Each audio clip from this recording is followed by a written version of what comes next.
السلام عليكم ورحمة الله وبركاته. الحمد لله رب العالمين والعاقبة للمتقين ولا عدوان إلا على الظالمين. أعوذ بالله من الشيطان الرجيم. بسم الله الرحمن الرحيم. من عمل سيئة فلا يجزى إلا مثلها ومن عمل صالحا من ذكر أو أنثى وهو مؤمن فأولئك يدخلون الجنة يرزقون فيها بغير حساب. آج امثال القرآن کے حوالے سے ہمارا یہ 36واں درس ہے۔ اللہ تعالی ہم سب مسلمانوں کو عمل کرنے کی توفیق عطا فرمائے۔ آج یہ درس جو ہے وہ اس بارے میں ہے کہ اللہ تعالی ارشاد فرماتے ہیں کہ جو انسان گناہ کرتا ہے تو گناہ کا جو اس کی سنگینی ہے یا اس کا جو اس کی گناہ کی سزا دی جائے گی وہ اسی کے مثل ہے، لیکن اگر جو نیکی انسان کرے گا اس کا اجر و ثواب کتنا ہے، اس کا اجر و ثواب وسیع ہے۔ تو اس سے اللہ تعالیٰ کی جو عظمت ہے، اللہ تعالیٰ کی جو رحمت ہے، آپ اندازہ کریں۔ اللہ رب العزت ارشاد فرماتے ہیں من عامل سیئۃ فلا یجزا الا مثلها، جس نے گناہ کیا اس کی جزا اسی برابر ہے جس طرح اس نے کیا، یعنی گناہ کیا تو ایک گناہ کیا تو سزا بھی ایک۔ لیکن اگر من عامل صالحا، لیکن اگر اس نے نیک عمل کیا تو پھر نیکی کے اوپر جو ہے اس کو کیا اجر ملنے والا ہے؟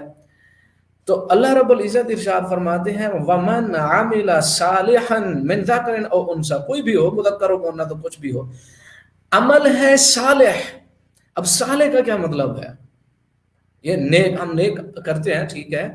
صالح کا مطلب ہے کہ وہ چاروں طرف سے بالکل پیور ہو، بالکل اوریجنل ہو، بالکل یعنی جسے کہتے ہیں نا وہ ہر طرف سے بالکل ٹھیک ٹھاک ہو۔ جس طرح ہم مطلب سپیئر پارٹ کسی گاڑی کے لیتے ہیں اور وہ سپیئر پارٹ جو ہے وہ گاڑی کا پرزہ جو ہے وہ یہ نہیں ہوتا کہ ایک طرف سے ٹھیک ہو اور دوسری سائڈ سے کیا ہو، ڈیمیج ہو، نہیں، بلکہ ہم جو ہے وہی پرزہ لگاتے ہیں جو بالکل ہر طرف سے ٹھیک ٹھاک ہو۔ من عامل صالحا، صالح عمل کرے، بالکل نیت اس کی ٹھیک ٹھاک ہو۔ اب نیت کا آپ دیکھیں، آپ اندازہ کریں نیت کا کتنا وزن ہے۔ پیور ارادہ، مقدس سوچ، پاکیزہ ارادہ، اس کا بہت بڑا وزن ہے، بہت بڑا وزن ہے۔ جس طرح اللہ کے رسول صلی اللہ علیہ وسلم نے ارشاد فرمایا انما الاعمال بالنیات، اعمال کا دار و مدار جو ہے وہ نیت کے اوپر ہے۔ تو جس طرح علماء محدثین نے اپنی کتاب، امام بخاری رحمۃ اللہ علیہ اپنی کتاب کی ابتدا ہی اس حدیث سے کی، اور بہت سارے محدثین نے اپنی کتابوں کی ابتدا ہی اس حدیث سے کی ہے، اور امام شافعی رحمۃ اللہ علیہ ارشاد فرماتے ہیں یہ تو ایک تہائی علم ہے، اور فقہ کے 70 ابواب کے اندر یہ حدیث آ سکتی ہے، انما الاعمال بالنیات، یعنی ارادے کا نیک ہونا، ارادے کا صاف ہونا، ارادے کا ستھرا ہونا، پیور ہونا اور مقدس ہونا، صاف اور ستھرا، بندہ دل اور دماغ کا پاک اور صاف ہے، اس کا وزن ہے۔ سوچ ستھری ہے نا، پاک ہے، وزن ہے، اس کا بہت وزن ہے۔ امام احمد بن حنبل رحمۃ اللہ علیہ ارشاد فرماتے ہیں، بلکہ بعض علماء تو یہ کہتے ہیں کہ پاکیزہ سوچ، نیت کا صاف ہونا آدھا علم ہے، آدھا علم ہے پاکیزہ سوچ۔ امام احمد بن حنبل ارشاد فرماتے ہیں کہ اسلام کی بنیاد 3 احادیث کے اوپر ہے۔ کون سی ہے؟ سنیں، انما الاعمال بالنیات، دوسرا من احدث فی امرنا ھذا ما لیس منہ فہو رد، تیسرا ان الحلال بین و ان الحرام بین۔ اور عبد الرحمن بن مہدی رحمۃ اللہ علیہ وہ ارشاد فرماتے ہیں کہ اگر میں کوئی کتاب لکھتا تو پھر میں کیا کرتا کہ ہر کتاب اور ہر باب کی ابتدا کے اندر اس حدیث کو میں لاتا۔ کون سی؟ انما الاعمال بالنیات۔ میں اگر یہ کہوں، ہم مسلمان ہیں، کلمہ پڑھا ہم نے، کلمہ پڑھنے کا ہمارا مقصد کیا ہے؟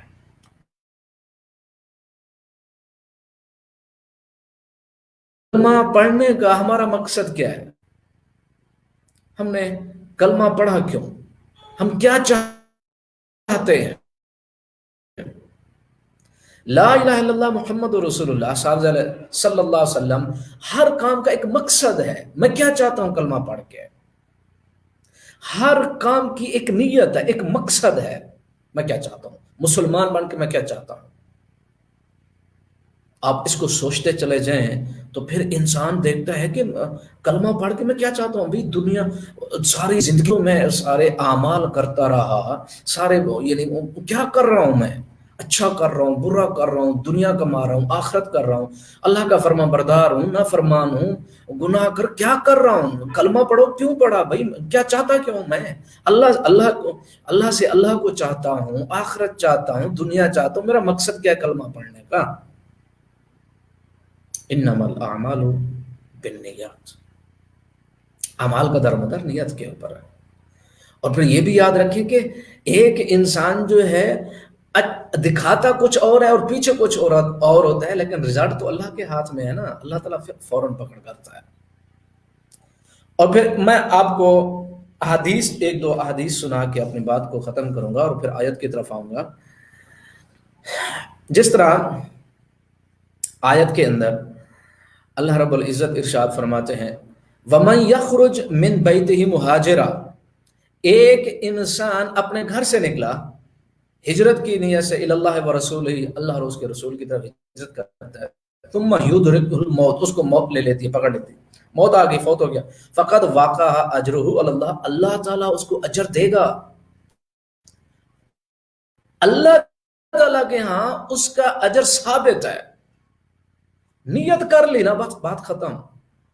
مسلمان کو کیا چاہیے؟ ارادے صاف ہوں، بس رزلٹ اور نتائج وہ اللہ تعالیٰ کے ہاں. مسلمان کے ارادے اور سوچیں پاکیزہ ہوں، عمل کرے، رزلٹ اور نتیجہ میرے رب کے پاس ہے، بس پھر چھوڑ دے. لیکن کیا ہے؟ اندر صاف ہو، نیت پاک ہو، ارادے پاکیزہ ہوں، جذبے پاک ہوں. اللہ کے رسول صلی اللہ علیہ وسلم ارشاد فرماتے ہیں، مرفوع حدیث بخاری اور مسلم کی جو حدیث ہے، مرفوع حدیث ہے. اللہ کے رسول صلی اللہ علیہ وسلم ارشاد فرماتے ہیں اذا مرض العبد، بندہ بیمار ہو گیا، دیکھیں اللہ تعالیٰ کی رحمت دیکھیں. او سافر کتب له ما كان يعمل صحيحا مقيما، بندہ بیمار ہو گیا یا اس نے سفر کیا، اس کے لیے وہی اجر لکھ دیا جاتا ہے جو اجر صحیح ہوتا ہے، مقیم ہوتا ہے، جو عمل کرتا ہے وہی اجر اس کے لیے لکھ دیا جاتا ہے. بیماری کی وجہ سے وہ نیک کام نہیں کر سکا جو اس کی عادت تھی، نیک کام کرنے کی جو عادت تھی، صحیح تھا، مقیم تھا، عمل کرتا تھا، بیماری کی وجہ سے نہیں کر سکا، اللہ تعالیٰ نے اجر لکھ دیا. اللہ تعالیٰ کی رحمت نہیں ہے. نیت، ارادے، سوچ انسان کو وزنی بنا دیتا ہے، مقدس بنا دیتا ہے، اجر و ثواب میں کثرت ہے. ایک اور حدیث سنیں،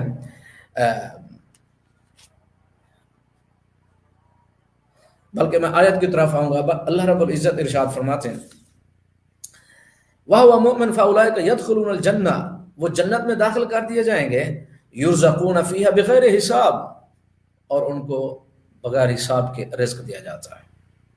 ارادے صاف ہوں، پاکیزہ ہوں، مطہر ہوں، اللہ تعالیٰ کے ہاں ان کے درجات کا کوئی حساب ہی نہیں ہے. اللہ تعالیٰ عمل کرنے کی توفیق عطا فرمائے. وَمَا عَلَيْنَا إِلَّا الْبَلَاغُ الْمُبِينُ.